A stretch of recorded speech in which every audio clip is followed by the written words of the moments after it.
All right. Let us go here. Make it pretty, pretty, pretty.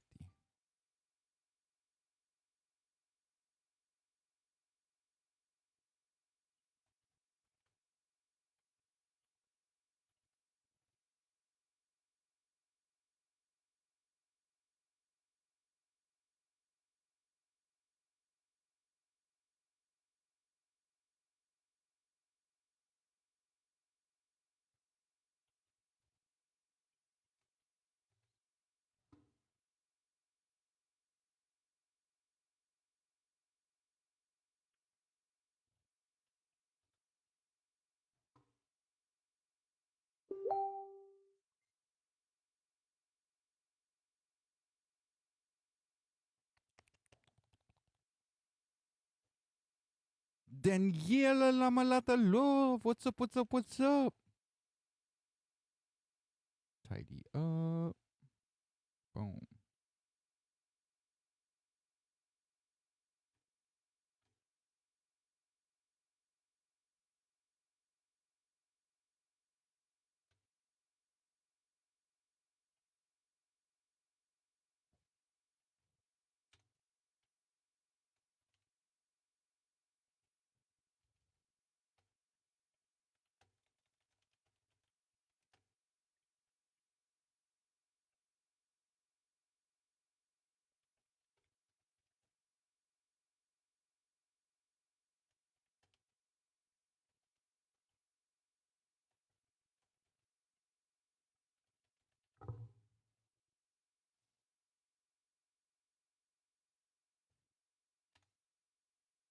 Let's see. Let's see. Let's see.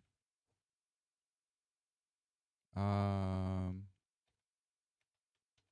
Women date down. No, date down and cheat up.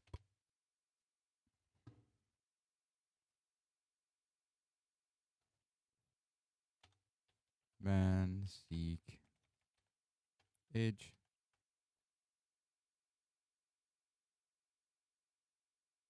Women.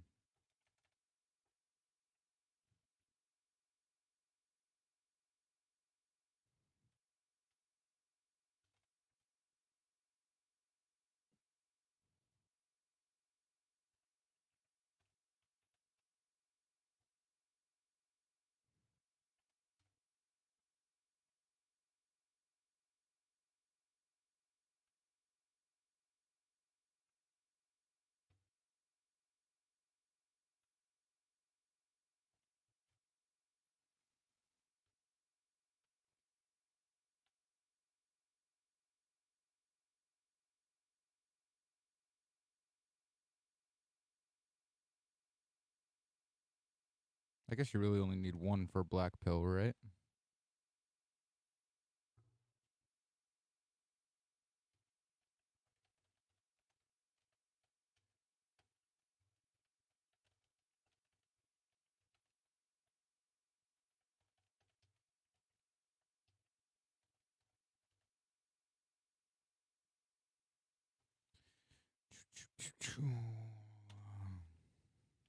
Women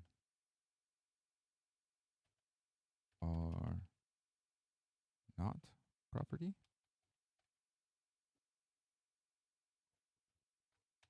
Actually, let me be true to red pill ideology.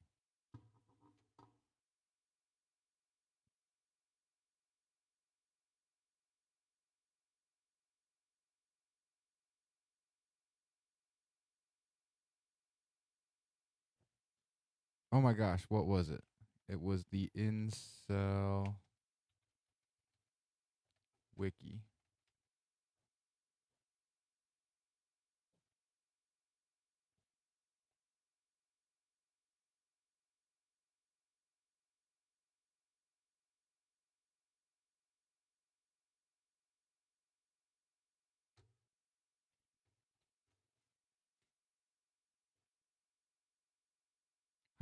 hypergamy is the term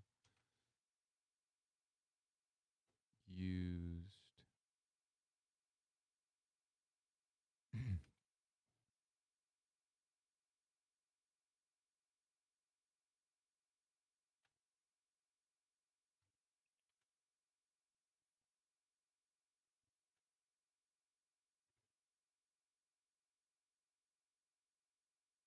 Change the shape to define it. Maybe change the color to a little lighter, transparent.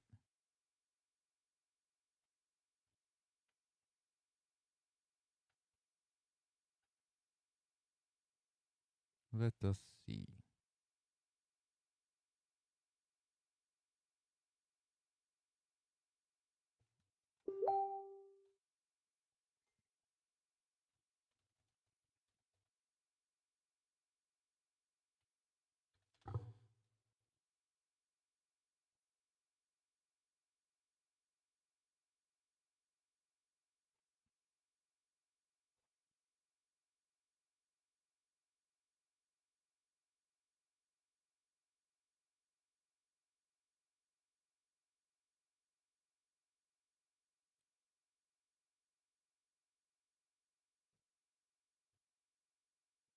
Copy, copy, copy, paste. Get our source information correct.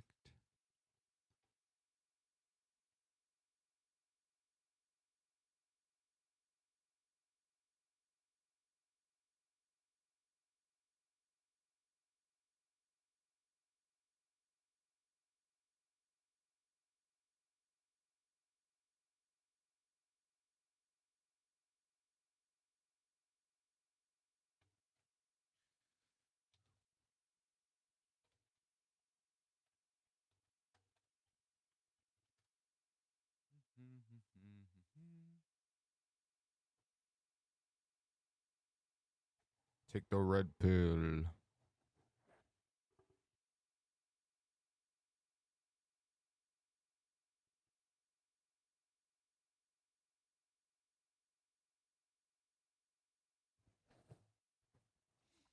Let's see. Hegemonic masculinities in the manosphere. Manosphere, a thematic analysis of beliefs about men, women, and the red pill.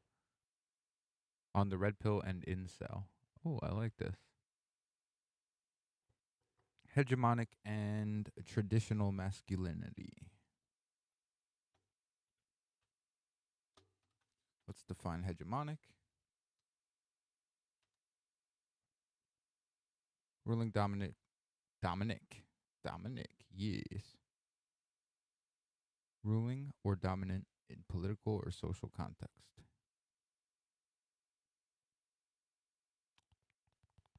Can I share this?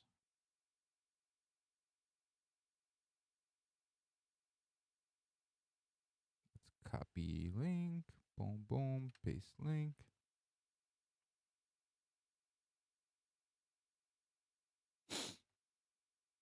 What is wrong? What is wrong?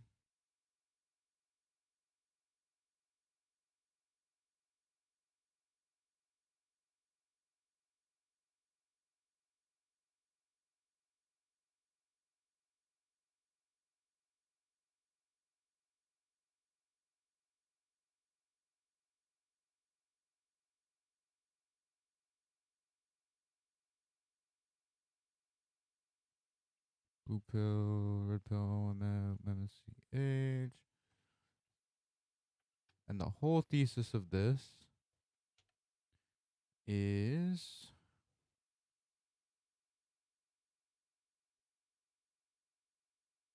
damn it. Main idea. Why red pill is the new blue pill.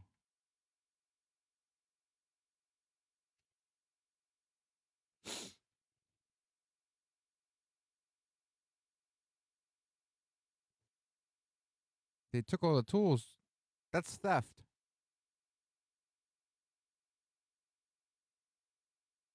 Did you report it?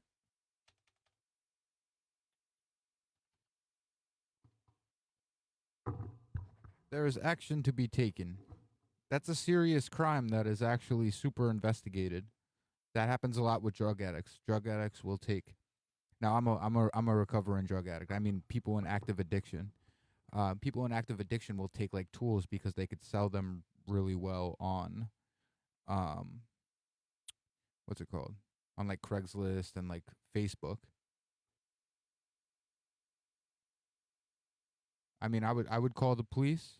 Well, I wouldn't call the police, but I would suggest you call the police. I have an issue with like me calling police. I don't have an issue with you calling police. Um, but if I were you, I would call the police. Um, yeah, because that can't be tolerated. Uh, Also, I would check the um Facebook.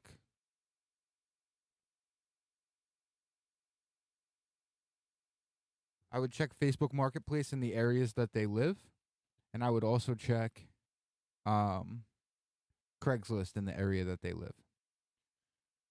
Find those tools. You'd probably be able to find their number, and then um if I were anyone other than myself, I would suggest that person call the police. Um, yeah, that's like a normie thing to do. So that's how you get that's how you get um and then if there's insurance at all,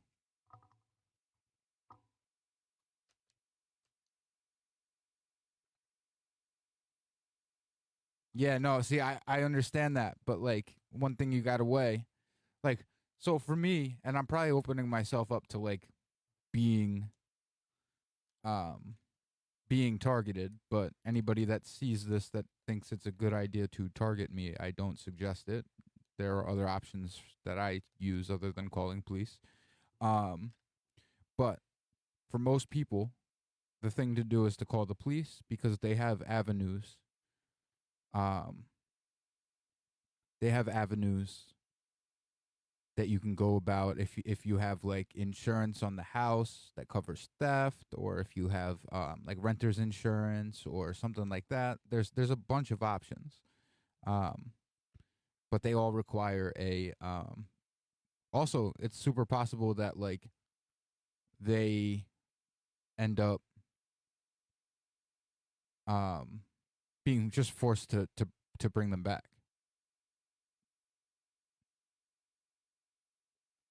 Um, but yeah, I mean, if I were just like a normal person, I would definitely I would definitely call them, right?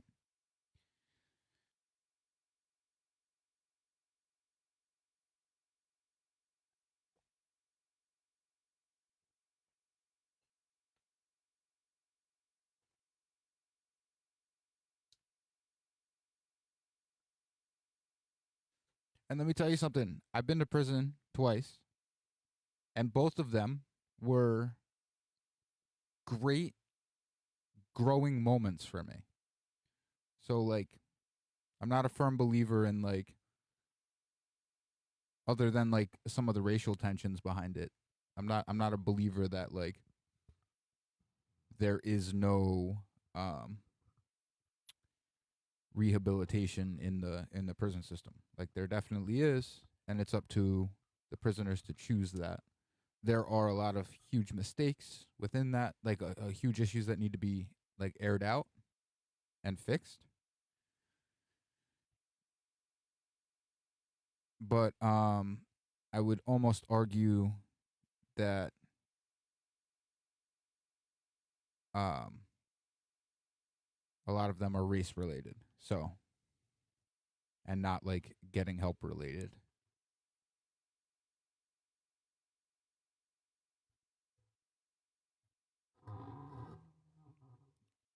We now where is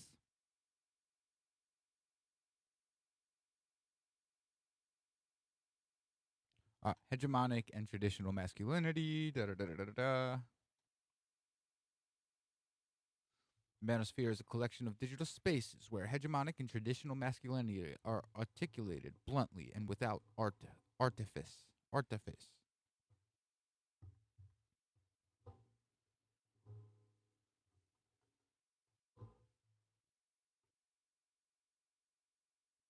James Pollard de Lama. What's up, my guy?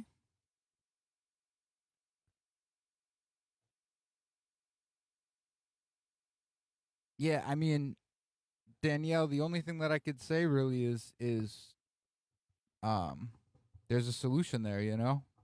It might actually take some time, but like I'm um I'm always going to try to find a solution when you bring me an issue, you know what I mean? That's kind of the extent of my usefulness.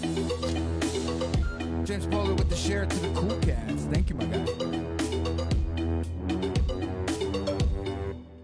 I'm pretty useless after after actually trying to find the solution to the problem or potential solutions. Even like in my own life with like applying the solutions that I found, I'm equally useless in that.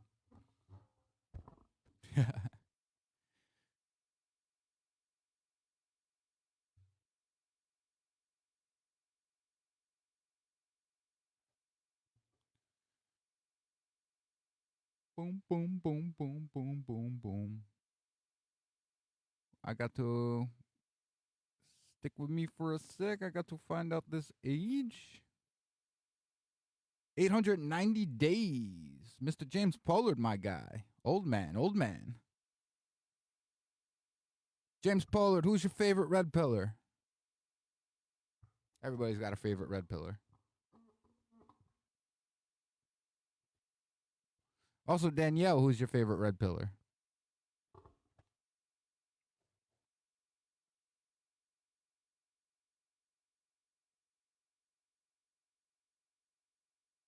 Oh, here we go. Perfect idea. Perfect breakdown of red pill ideology. This is excellent.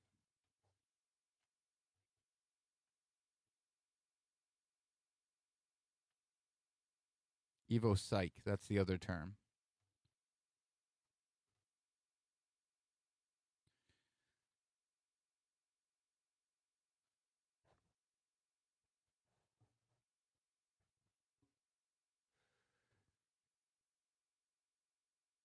I've got a couple favorites. Um, even though I'm not a I was red pilled before it was cool, I guess you could say. Um, but I definitely lived within the hegemonic structure of like evolutionary psych and hypergamy. I did believe that. Now we're kind of navigating the structure of what is red pill. Even though my red seems to be orange. Orange, you glad I didn't say red pill?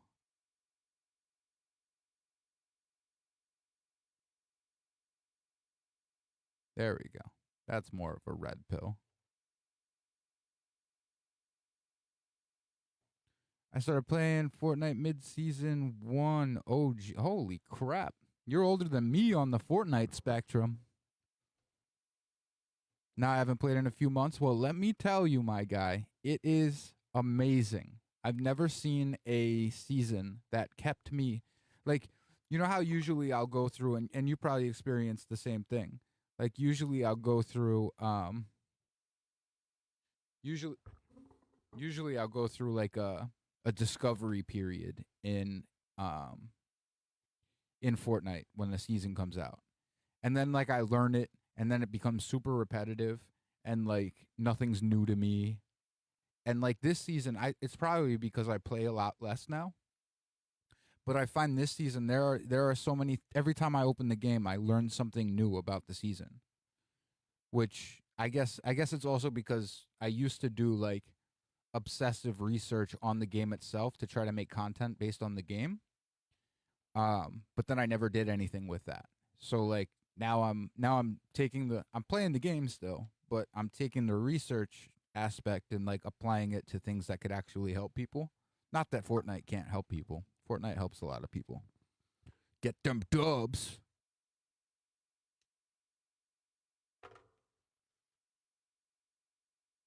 But yeah, definitely it's either the best season that has ever been, in my opinion, or the other option is possibly it gets better when you play it less. Um, I'm curious. Um, just got tired of people who can't build and such. They throw things in. Wait, and they throw things in to help people who cannot. Wait, what? Throw things in. When do they do that? Oh, oh, Epic throws things in. Epic throws things in to help people that don't get good. That's what you're saying.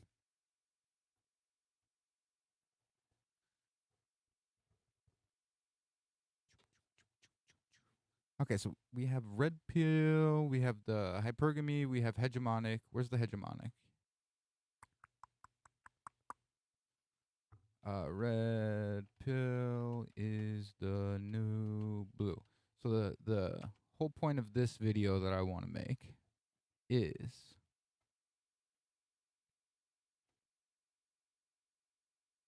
let's get the video. Morpheus, Matrix, not Morpheus 8. What the heck? Morpheus, Matrix, Neo, Pill.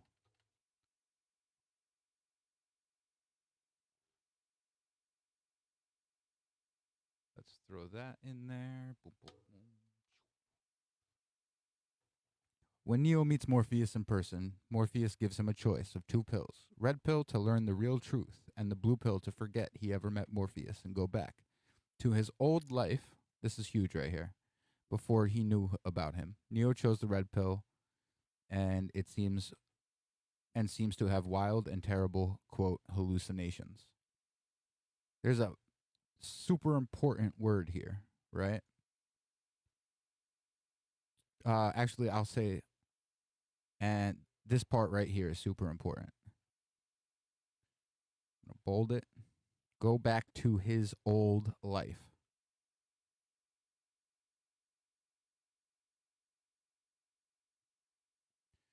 So, and you know, like guys like Andrew Tate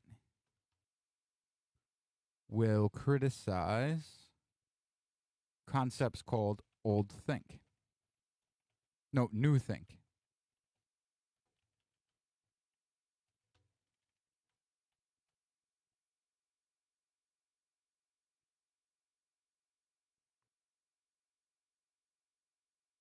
By the way, if anybody's curious about like what the whole point of this is, just let me know. I'll type out a message. I'll type out a comment and then pin it. All right, new think. Andrew Tate, new think.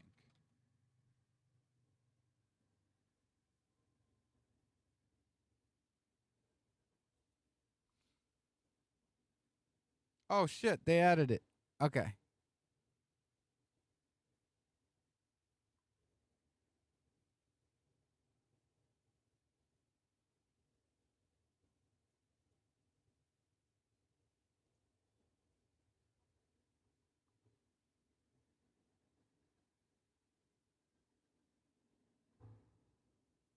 Here's what I think. There's got to be a database.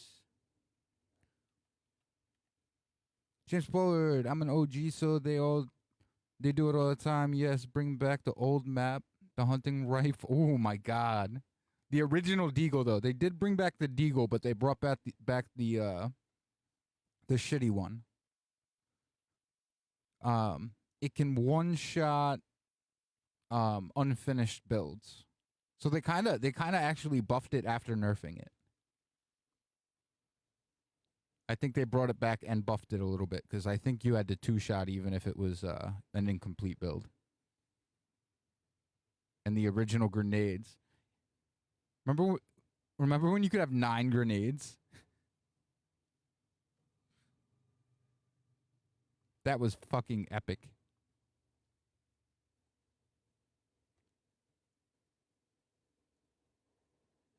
No pun intended. New think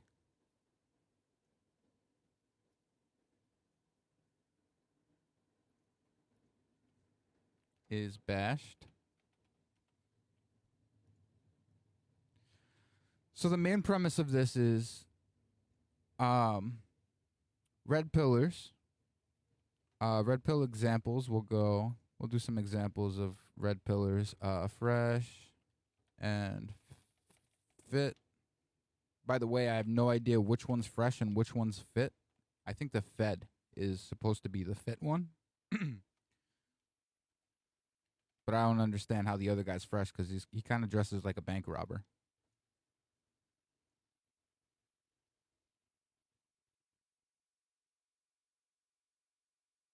Like a 1990s dope boy. Or early 2000s dope boy.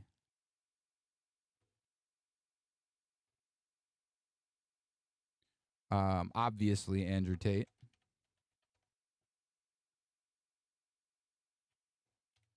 Who else is there?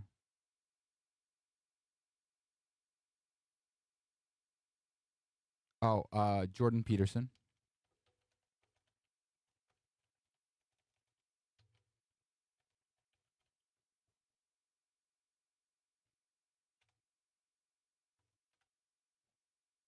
Come on, Jordan B. Peterson. Gotta have a freaking long ass name. Let's get one more just to keep it nice and even. Lady Llama, are you in here? Add me and Risha Switch. I will, my guy. I will, my guy. Once I get back into Fortnite. Like once I get back. Once I get this done, pretty much.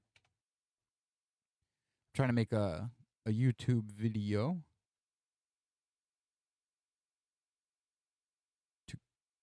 to jump into. Eventually, I want to jump into like the political sphere, as far as like capturing audiences and like interest. Still do Fortnite, but mostly focusing on music and like socioeconomic conversations. Kind of like learning on stream in order to make the stream like I want the stream to be something that like if you walk away from the stream you got something out of it no matter what. You know what I mean? Ask me anything. Define red pill.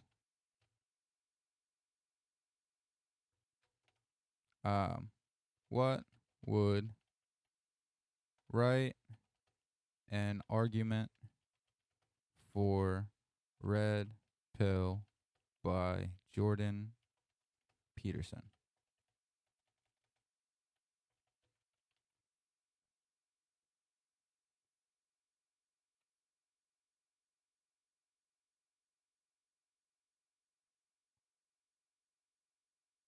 What? That topic is too controversial for me to discuss. Bruh. Put your big boy pants on, Microsoft. I pay for ChatGPT. It will give me an answer.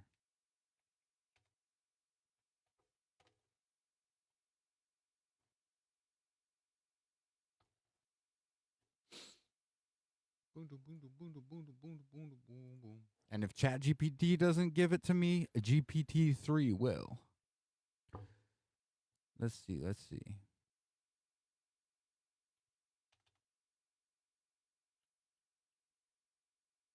Let's go.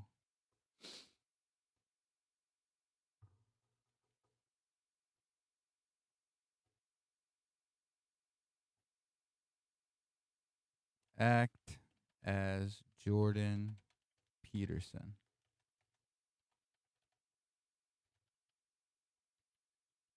Jordan B. Peterson.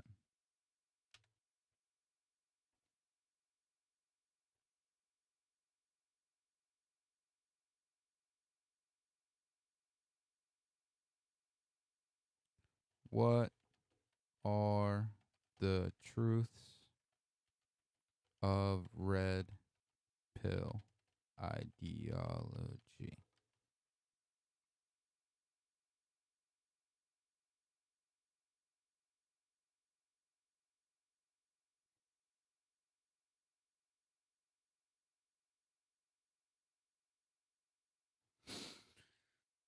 ChatGPT, worth every penny.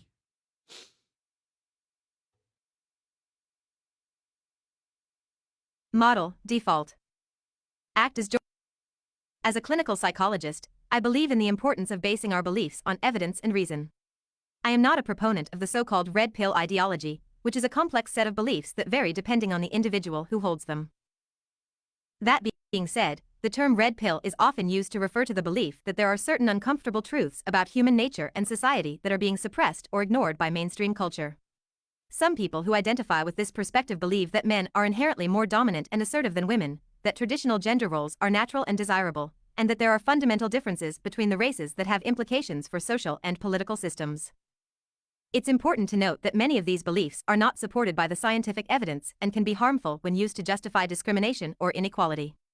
While it is true that there are differences between individuals and groups, these differences should not be used to justify treating people unfairly or denying them equal rights and opportunities. In my view, the pursuit of truth and the recognition of our shared humanity are essential for building a just and harmonious society.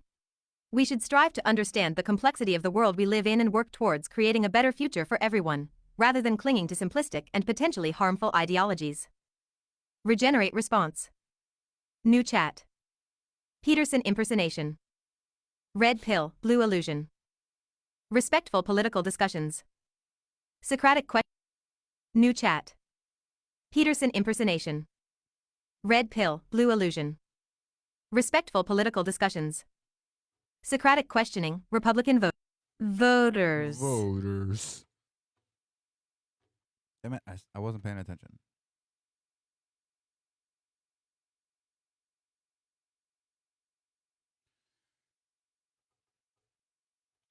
Let's see what.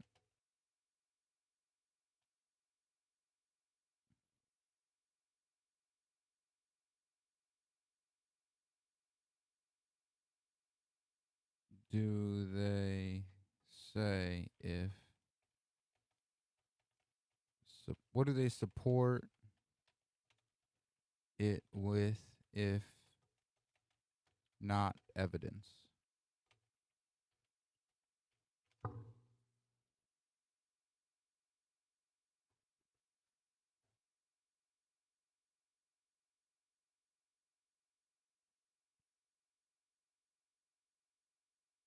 Voter. The beliefs and assertions put forth by the red pill ideology are often not based on scientific evidence and can instead be based on personal experience, anecdote, or cultural narratives. This can lead to a tendency to accept claims that are not supported by objective data or empirical research. For example, some proponents of the red pill ideology may rely on stereotypes or anecdotal evidence to support their claims about gender differences or race. They may also selectively cite research studies that seem to support their perspective, while ignoring studies that contradict their beliefs. It's important to note that while personal experience and anecdote can be valuable sources of information, they can also be biased and may not accurately reflect the experiences of others or the broader reality of a situation. Scientific research, on the other hand, aims to objectively investigate phenomena and provide evidence-based conclusions that can be tested and replicated. As a clinical psychologist, I believe that it is important to base our beliefs and decisions on empirical evidence and reasoned analysis. This is the best way to ensure that our beliefs and actions are aligned with reality and can contribute to our well-being and that of society as a whole.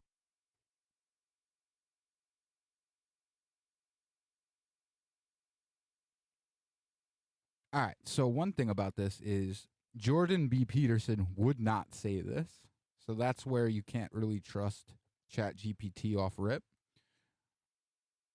But this does kind of, let's see, explain why. I wonder if it could do a better job than I am right now at explaining this. Then we don't need me. I could just go like, never mind. I'm not going to say that in a video game.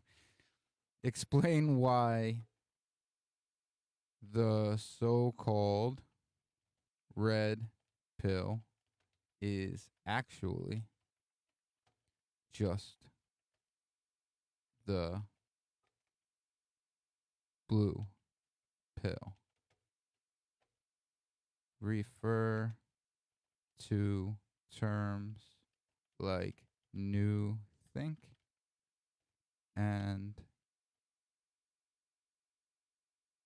real.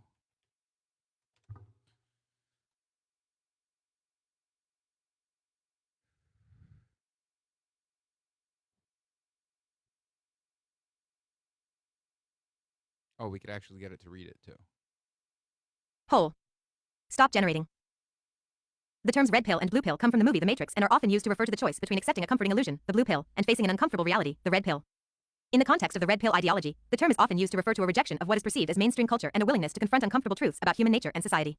Proponents of this ideology may claim that they have awakened to a new understanding of reality that is more accurate and authentic than what is presented by the mainstream media or academia. However, as I mentioned earlier, the beliefs put forth by the red pill ideology are often not based on scientific evidence and can be harmful when used to justify discrimination or inequality. Instead of promoting a deeper understanding of reality, this ideology may actually reinforce existing prejudices and biases, perpetuate harmful stereotypes, and impede progress towards a more just and equitable society. The terms new think and real are often used by proponents of the red pill ideology to suggest that their perspective represents a new and more accurate understanding of reality. However, these terms can be seen as a form of propaganda that seeks to legitimize an ideology that is not based on sound evidence. In my view, the best way to approach questions of human nature and society is to use the scientific method, which involves the systematic observation, measurement, and analysis of phenomena. Yes. This approach helps us to move beyond our own biases and preconceptions and to develop a more accurate and nuanced understanding of the world around us. Amen. Regenerate response. New chat. Regenerate response. All right. So that's actually ideal right here.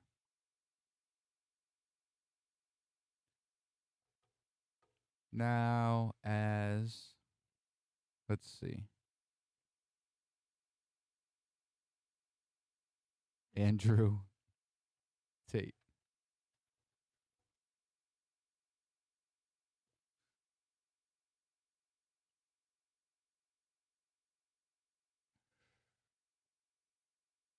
This is actually wild. I don't even have to think anymore. Just kidding. Okay. Let's get back to our original. We'll just use these. Oh, you know who else is a red pillar? Academics.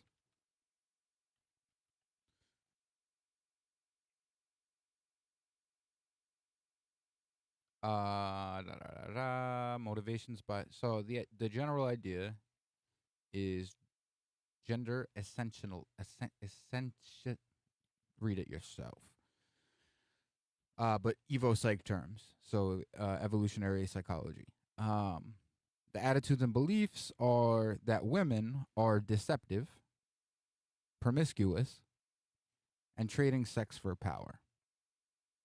And the topologies of men are considered to be alphas, betas, and incels. The actions, behaviors, and solutions are self-improvement, giving up in the S word, and violence against women. I think this is I don't think this is a charitable take. Behaviors and solutions. I don't think they don't say violence against women is a solution. What they say is, it is possible to lead to violence. Like, even Andrew Tate, who has a very colorful BDSM experience that is very public, it does not say that you should beat your women. He says you should traffic them. That's what he says. Which actually, that's considered sexual violence. So yeah, okay, yeah, nope. Scratch that. Just thinking out loud here. The solution literally would be violence against women. Just not like beating her necessarily, even though that is suggested in other ways. Not by me, of course. That's just in case AI comes and picks this up and thinks I'm suggesting something. Okay, so red pill. What points are we looking to explore here?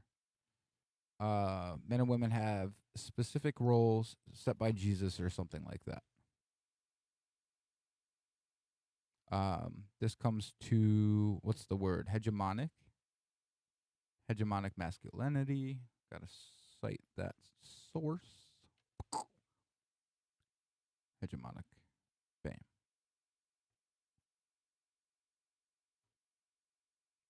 Women date down. This is called hypergamy. So what I need to do here is call this. That itself isn't. Okay. Men seek age. Women date down. This is related to this. So women date down and cheat up. Men seek age. Women seek financial / status. Also, I'm not like claiming these things. These are just the ideas of the red pill. In case like anybody happens to pop in.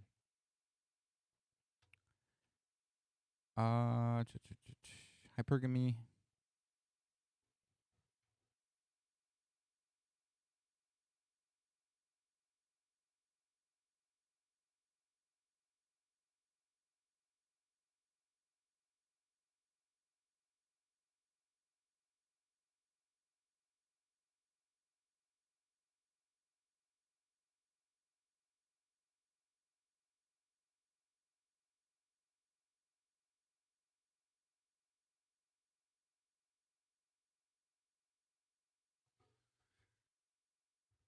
All right. I forgot to invite the family. You know. All right.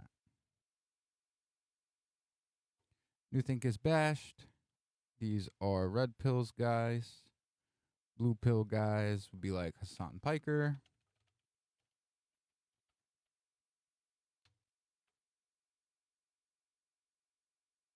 By the way, I am a fan. I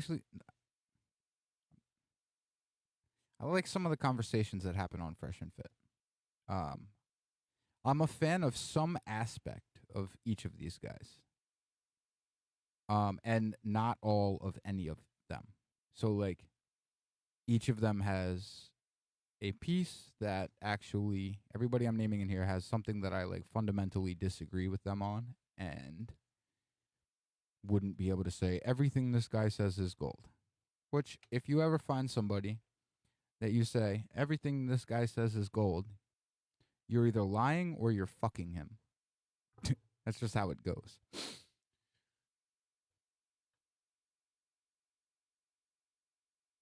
That's the real red pill. And that gets fixed after a little bit, because after you fuck them for a little bit of time, then everything they say is wrong. You know?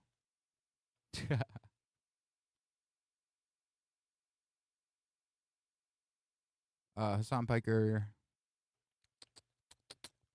wouldn't say Destiny's blue pilled.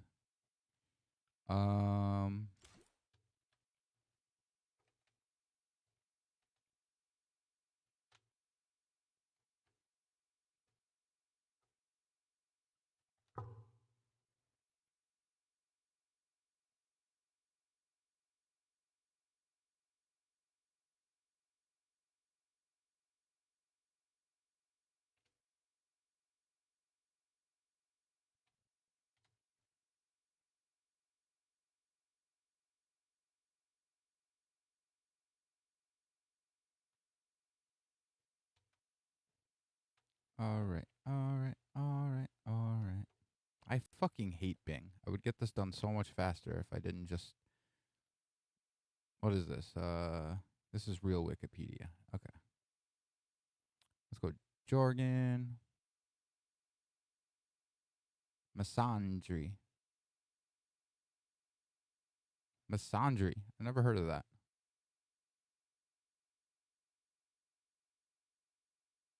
Is that like the opposite of misogyny? Misandry? Misandry? Misandry. Let's hear.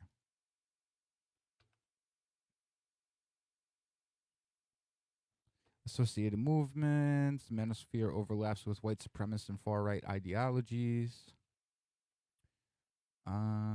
Pickup artists. Either pickup artists or men get out the way. The policing of white female sexuality is a major concern. Alt-right.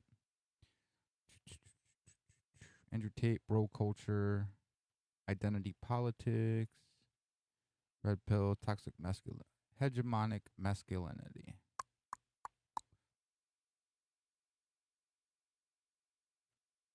Criticisms. Earliest model of concept grew, scrutiny and criticism surrounding it. This comes back to the 1990s. Patriarchy. Try not to get too like stuck into like the liberal arguments on top of the thing, if that makes sense. But topics and issues. Wait, where is the incel wiki? There we go. Causes of hypergamy. Boring and ugly. Interesting, good looking. They have some funny fucking... Look at this. They act like this is changing. Copy image. Oh my god. I love this website. So they say, back in 1955, if you were boring and ugly, there was a match for you everywhere. There was a 1-to-1 relationship between boring and ugly men and boring and ugly women, and they found each other, and that's how love happened. But unfortunately, ever since 2015, they say, no matter the boring and ugly of the female, you get them all going to the top. What is this? At least 10, 2, 4, 6, 8. The top 30%. And they leave, what's that, 70% of men with nothing. Which is kind of ridiculous. Let's find the, what is it? It's the 30% rule, red pill.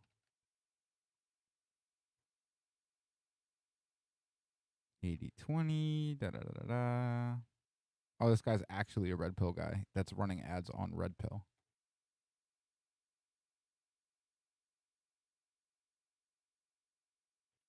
What the fuck?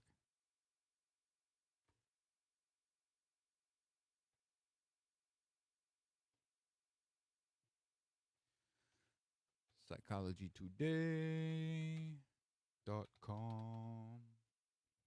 Let's see. Get help. Personality, passive aggression, relationships. How relationships fail, hypersexuality, love diagnostics, romance space, romantic personality. How is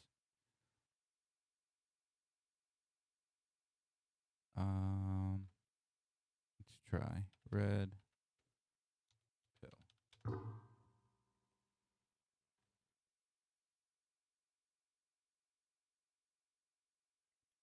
There is no red pill. The male pill. What?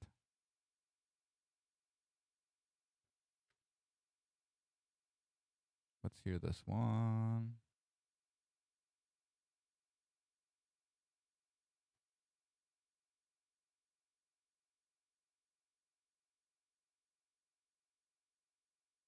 There is no red pill. The bogus psychology of fake enlightenment. Source, Michael J. Ermarth/FDA/wiki. The Matrix is many things to many people, but I think it was most significant as a perfect escapist fantasy for those of us who grew up with the film. It's a world where your unsatisfying everyday life is just an illusion, where the apartment and the job and the society you hate are all part of a conspiracy run by secret agents of oppression. Where an ordinary dork wakes up from his nap to learn he's the chosen one, gets kung fu downloaded into his brain, and instantly becomes dual pistol wielding hacker Buddha in a sweet trench coat. Hacker Buddha. This fantasy of alienation and empowerment is exemplified in the film's most iconic scene when the mysterious resistance leader Morpheus, played by Lawrence Fishburne, makes his pitch to Keanu Reeves' Neo. You take the blue pill, the story ends, you wake up in your bed, and you believe whatever you want to. I'm gonna listen. You take the red pill, you stay in Wonderland, coffee. and I show you how deep the rabbit hole goes. The reason the scene is so iconic is that it feels so universally applicable. Keanu Reeves, bless his heart, plays Neo as a blank slate, the kind of hero any viewer can project themselves onto. The binary choice that Morpheus offers, between everyday life and a secret hidden world, is universally tantalizing. The problem with the red pill meme. And that is precisely the problem with the red pill meme, the reason why so many disparate political and social causes adopt it, because, taken out of context, Morpheus' offer can represent any ideology you can imagine. The red pill can mean flat earth denialism or breatharianism, pickup artist chauvinism or incel resentment, canon or the secret, or the existence of the tooth fairy. Which pill is the red one? It's the one you already swallowed. Obviously. Most of the time, invoking the red pill scene is an act of shameless self-congratulation, whether you cast yourself as Morpheus or Neo, the party who offers the pill or the one ready to receive it. It means that you are smart because you see through the lies that satiate the masses. You are brave because you confront challenging truths instead of accepting comfortable ignorance. You are strong because you bear the standard of enlightenment in defiance of consensus reality. You are smarter, braver, stronger. You're special. You are special, right? A Barnum statement. All of this is an insidious trick of persuasion known as a Barnum statement. A Barnum statement is both deliberately vague and subtly flattering, carefully phrased to sound like a personal appeal to anyone who happens to be listening. The kind of offer you'd hear from a sleazy carnival barker. You there, yes you seem to be an uncommonly intelligent fellow. I can tell by that gleam in your eye. But are you brave enough to sample the forbidden wisdom of the scarlet suppository of Professor Morpheus, patent pending? Everyone knows the red pill scene, but most people forget Morpheus dialogue leading up to it. Article continues after advertisement. Let me tell you why you're here. You're here because you know something. What you know you can't explain. But you feel it. You've felt it your entire life. There's something wrong with the world. You don't know what it is, but it's there like a splinter in your mind. Driving you mad. It is this feeling that has brought you to me. That is an absolutely pitch-perfect Barnum statement. Who doesn't feel like there's something wrong with the world, something you can't quite explain, something that no one else seems to notice? In Vice's documentary series Canon, The Search for Q, counterterrorism expert Amarnath Amarasingam offers some insight into the psychological allure of radical political movements. His observations are telling. I think one of the main things that they did was they gave some of these individuals a sense of community, and the nature of the community was such that they felt like they were awakened to the truth. A lot of the people that I've interviewed who were part of the neo-Nazi movements or jihadist movements, conspiratorial movements, there's kind of a common trend among a lot of these individuals who believe that once they've entered the ideology, once they've kind of fully accepted this worldview, it's like they're the only awake ones in the room. So it's not simply that you and I have a disagreement. It's that you're the epitome of evil. A lot of these people feel like they're part of a cosmic war against good and evil. The bitter medicine of fact. We've reached the point of our conversation when I am obligated to offer you my colored pill of easy enlightenment. Well, this one is less a pill of enlightenment and more like syrup of ipecac. It's not something to be consumed and metabolized. It's something to help you puke up the poison already inside you. And the bitter medicine is this. Article continues after advertisement. Suppose someone is trying to convince you to accept their agenda, and a big part of the pitch is that this is secret. In that case, transgressive wisdom that the elites are desperate to suppress and the feeble-minded masses are too ignorant to accept, and that you will be able to understand it because of your uncommon intellect and insight. The person making the pitch is trying to sell you something. In the marketplace of ideas, no ideology is subversive enough to threaten the global establishment and pithy enough to fit in a 1080 by 720 JPEG. Every human being, including you, including me, is pathologically vulnerable to flattery and self-gratification and us/the narratives. Every human being, even the smartest person on earth, is gullible and dysfunctional similarly. The funniest thing about all of this is another scene from the first Matrix film that perfectly captures this situation. Neo visited a conclave of other gifted individuals with the power to manipulate the artificial reality of the Matrix. He encountered a child who demonstrates the power to bend a spoon using only his mind, a trick made famous by legendary psychic fraud Uri Geller, a contemporary carnival barker of the highest order. And the child told Neo what was really happening. Spoon boy, do not try and bend the spoon. That's impossible. Instead, only try to realize the truth. Neo, what truth? Spoon boy, there is no spoon. Neo, there is no spoon? Spoon boy, then you'll see that it is not the spoon that bends. It is only yourself. People who brag about being red-pilled have not encountered the hidden secrets of a twisted reality. Rather, they are, perhaps subconsciously, twisting their perception of reality to reinforce their preconceived notions and flatter their egos. Don't go down the rabbit hole.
Red pill/blue pill. What if pharmacology could change your economic preferences? Preferences? When Matrix came out, all of this was a dream, the ability to change the perceived reality with a pill. Remember when Morpheus opened his palms to offer Neo a choice? Take the blue pill, upon which the story ends, you wake up in your bed and believe whatever you want to believe. Or take the red pill, where you stay in Wonderland, and I show you how deep the rabbit hole goes. What if there are economists out there, social planners, who have drugs that change the way you make economic decisions? Think of a scenario where you take a drug and your likelihood of investing in a startup company increases. In a research study, Kosfeld and colleagues administered oxytocin to participants, a neuropeptide that is shown to increase social attachment in non-human mammals. The participants then proceeded to play the trust game, which goes as follows. There are two people, A and B. You can think of A as the investor, B as the startup company. A is given $10 and is told to transfer any amount he wants to person B. During the transfer, the experimenter triples the amount transferred. In other words, there might be returns to investment. Then it is person B's turn. B gets the tripled amount and can send as much of the amount he received back to person A, and the game ends. For example, if A decides to keep $5 and transfers $5, person B would receive $15. B then might keep all of it, or might transfer some of it back to A. If B keeps all of it, A would end up with $5, B would end up with $15. If B sends back $7, A would end up with $12, and B would end up with $8, etc. As we can see, in order for the players to get the most out of this game, A should send B all of the $10, so that the social profit will be $30, which the players should then find a way to share. However, as in real life, one reason why socially beneficial exchanges fail to take place in the laboratory is lack of trust between people. Player A knows, at least algebraically, that any amount sent is going to be tripled, so that the higher the amount sent, the higher the social payoff will be. However, there is uncertainty about whether B will transfer anything back. Kosfeld and colleagues thought about oxytocin. If this drug is able to increase prosocial behavior in non-humans, it might as well increase social risk taking in humans. So they gathered participants in the laboratory, administered the drug to some of them, leaving the control group to play the game without the drug. They find that those who took the drug were more trusting in the trust game, i.e. the original transfer from A to B was higher. In this particular study, authors show that the reason why people are more trusting is not that their overall readiness to bear risk increases, but their behavior becomes more prosocial. It is the other person that it trusts. In other words, if A were playing this game with a computer that randomly chose what the returns to investment would be, A wouldn't have sent more money after the drug. Somehow the drug increased A's belief in his fellow humans, and he sent more money in good faith. In light of this research, I want to think about what might happen in the future. If there is a drug that increases our propensity to take social risks, there might as well be a pharmacological mix that will increase our risk tolerance in general. If that happens, the allocations in the economy will change because most of our decisions depend on our ability to take risk, such as whether we buy life insurance or whether we choose consumption instead of saving. The decisions in life that don't relate to economics would also be affected. If you weren't as afraid of failure, of ridicule, of rejection, imagine the things you could have done. You'd have asked that girl out, would have submitted your second short story, or would have invested in the stock market more aggressively. As the motto goes, high risk equals high return. Moreover, we know that the marketplace favors those who can accommodate more risk. Research shows that taller people do take more risk, for instance. Men take more risk, as well as younger people rather than older people. Labor market research, independent of these risk studies, has repeatedly shown a premium for height and also for men. Everything else equal, men make more money than women. Therefore, some researchers now think that the premium might not be due to discrimination. Per SE. Instead, the wage differential might be reflecting inherent differences among risk preferences. Here is a hypothesis to be tested then. Men can tolerate more risk, therefore they more aggressively go after the jobs they want, or they are less afraid to ask for a raise, and therefore they make more money than women. Of course, there might be several arguments as to why this differential exists. Here is one. Men were expected to try their hand at things, whereas women were expected to sit at home and wait for their fate, hence the differential development of risk attitudes over time. But no matter what the reasons behind risk preferences are, those who are able to tolerate more risk consistently have higher returns in the marketplace, and maybe even in life. So the question becomes, would you take the drug that will make you less averse to risk? Imagine that before you make an economic decision, someone, Bernanke, stops you and opens his palms. Take the blue pill, the story ends here, nothing in your life will change. Take the red pill, you stay in the economics wonderland and tolerate more risk and go to places you didn't dare go before. What would you, the neo-economic agent, do?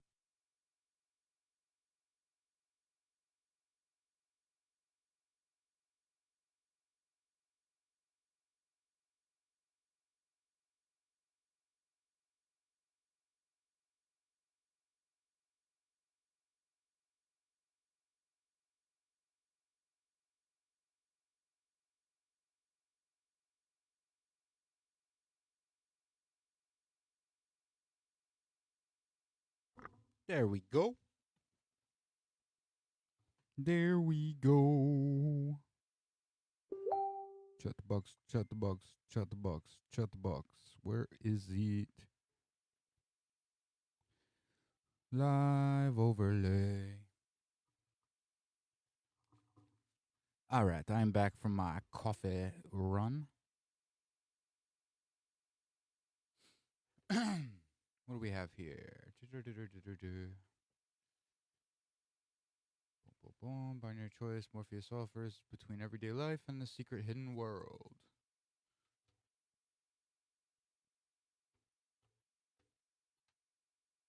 Come in here. Boom. There is no red pill. That sounds like a black pill statement. Extra large. That's what she said. All right. Now, choosy dependent, causes of hypergamy, relation to female submission.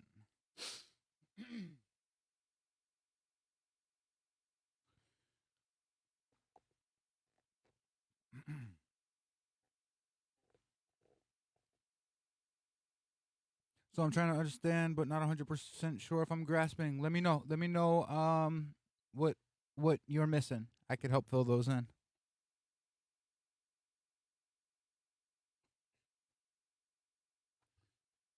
Excuse me.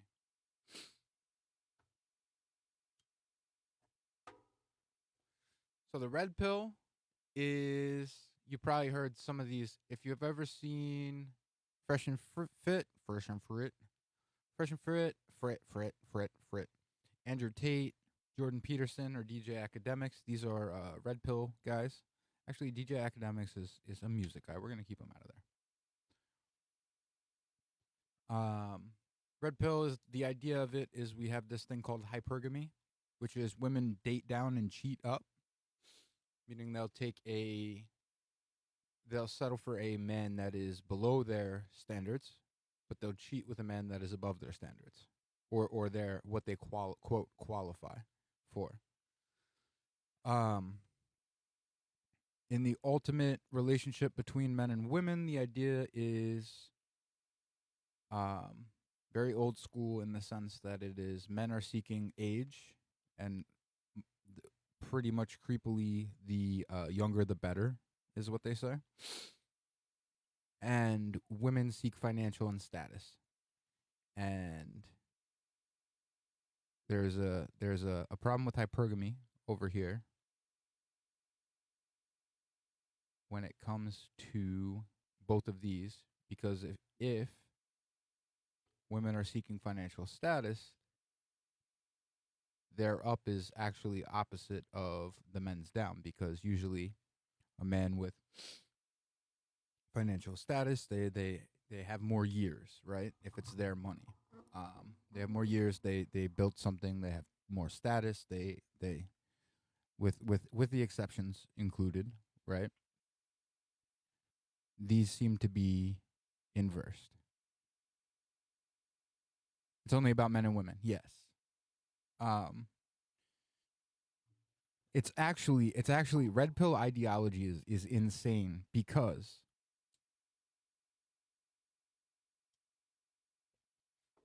the men believe they are, in red pill ideology, the men actually believe they are superior to the women. In some of them even say every way. Sneeko's another name. We got enough over there. In every way. But for some reason, these guys that are trying to teach us how to be better and be happier and all this stuff, it seems to be lost on most people that everything they're preaching literally has, and you saw it right away. Everything they're teaching has to do with chasing pussy. Right? So if you boil everything they say, right, this is the general idea. The motivations of women are, they are deceptive, they are promiscuous, they are trading sex for power. The topologies of men, you've probably heard these words: alphas are chads, betas, and incels. And then the behaviors, actions, and solutions include self-improvement, theme 9, which is kind of where they get their power from, because what they'll do is they'll all preach this pretty basic, like basic advice that is obvious at face value, and it's pretty much, you could sum it up to like, do better and life will get better. But it doesn't get better if you're being taught that the person that you're seeking to marry is, one, inferior to you, and two, you're looking for somebody that expects you to be superior to them, right? Now, like, I'm not talking about kinks. I don't kink shame. But when life happens, who is better takes the role, not whose like sex it fits. You know what I mean? And the idea is, do you know what the have you seen The Matrix?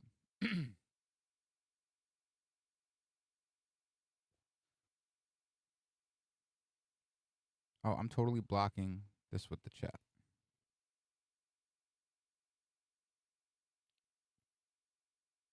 So you understand like what the red pill is and the blue pill is, right?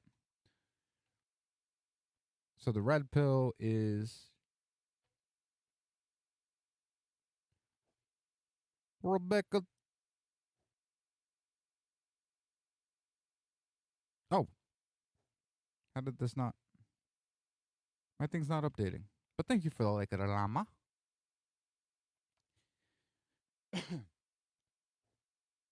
All right, so red pill.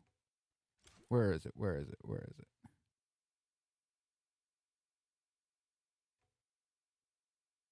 Let's go.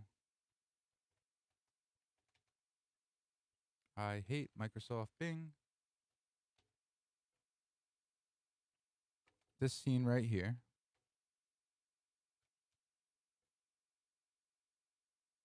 I spelled this fucking name wrong.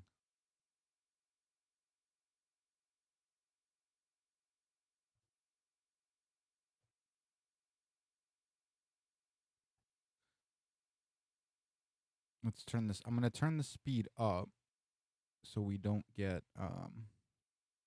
pretty much the red pill is supposed to be breaking people out of the Matrix, right? Like he takes the red pill in order to see the truth. And the blue pill is if he wants to just go back to bed and like live how things have been. So the idea, the irony in this that I realized is why the red pill is actually the new blue pill. There's a Viagra joke in there somewhere, especially when we're talking about these things. What the fuck is that waving thing?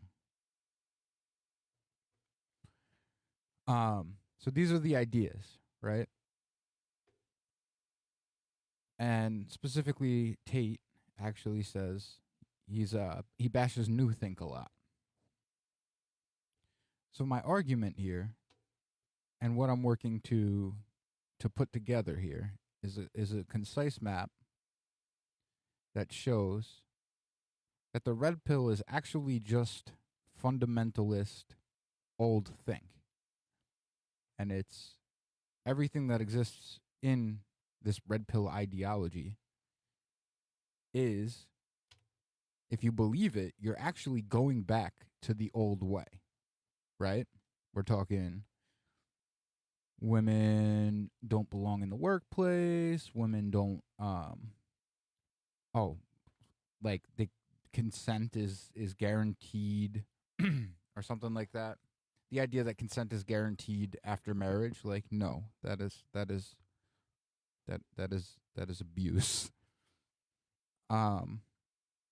Ideas like this, and these ideas are getting pretty big. They're getting I know they're I mean, look at Andrew Tate. He's one of the guys that pushes this.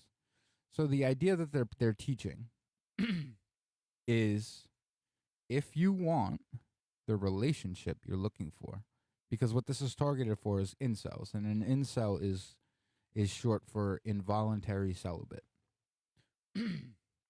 What they're doing is they're pushing this narrative that is women are seeking financial and status, and men are seeking age, young age, creepy age. And what they do is they back this up. What do they back this up with? Well, they can't back it up with science, so they have to back it up with their own experiences. And then when you listen to their own experiences, you really get to see where they got their opinions from. Like somebody hurt them. And now what they're doing is just blaming women for all of their problems. Right? And ways that we are told to blame women for all of our problems are in the realms of man of the house,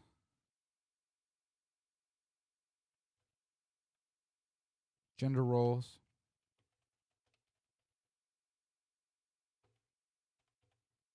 I'm gonna spell that wrong. Um, um, oh yeah. So these are like the common tropes that we get that are vastly widely accepted, right? But we take these things, and I'm not saying like these are good things. Like whoever's head of household is who is head of household. When you have gender roles, the gender roles break down into like who's paying for what, da da da da da, which works in a world where women are limited by only the expectation that they're going to marry into whatever they have. It doesn't work when women actually get to run their own businesses and make their own income. The numbers on divorce by income.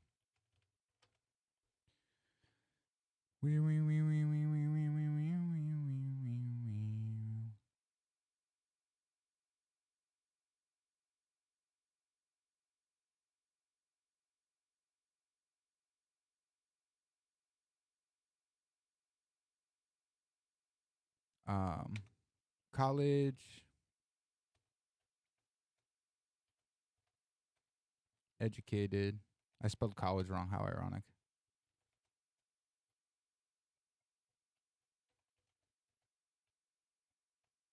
College educated, divorce. The probability of divorce for those with a college degree is lowered. All right, this is not what I'm looking for.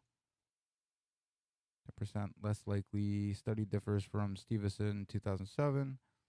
Examine younger birth core. Okay. In that the study examines a younger. Okay. So there's a cohort in there that I think what I'm looking for is Wolfers. Stevenson and Wolfers 2007.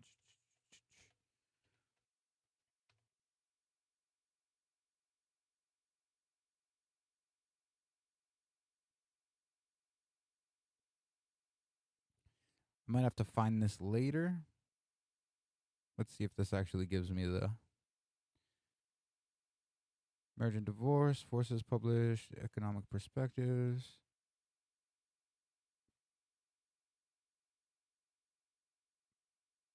Key facts about divorce, marriage and divorce, da da da da. All right, so I don't have the exact number right now. Wait.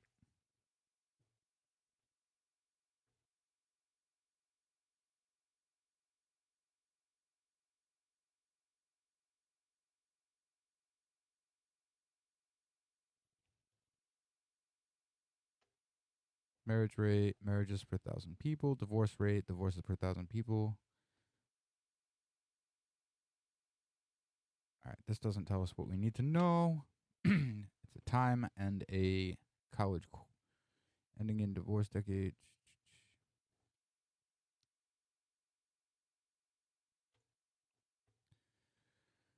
Life satisfaction and income. What the fuck? This is why I'm doing this and not doing it live and not doing it just as a what's it called? So when you bring men and women into it, that's where it gets confusing. Okay, so the whole thing about like red pill ideology is like Andrew Tate ideas. That he's the most famous red pill guy.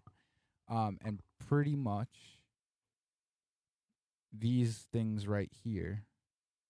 And they call it the red pill because they're supposedly like breaking us out of the matrix by exposing these quote truths to us. But in all reality, it's actually they're just blue pilling us because none of this is new. Right? We have existed in a what's called a hegemonic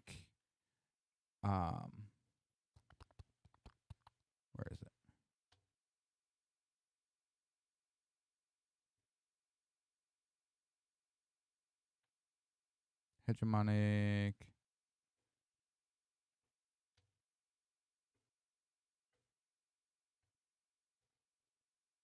Oh, it's right here. Hegemonic.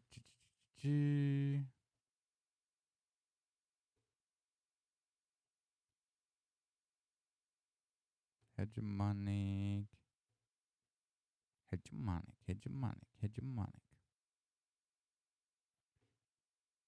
Hypergamy. No. We need hegemocy. Or what? Sounds like pajamas.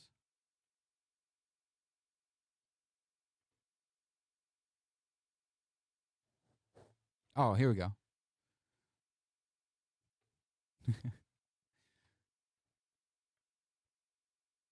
They literally have like facial attractiveness measurements, and they're getting people to like get like surgeries and stuff to make their face, like, as a girl, you know that like no matter what, everybody has their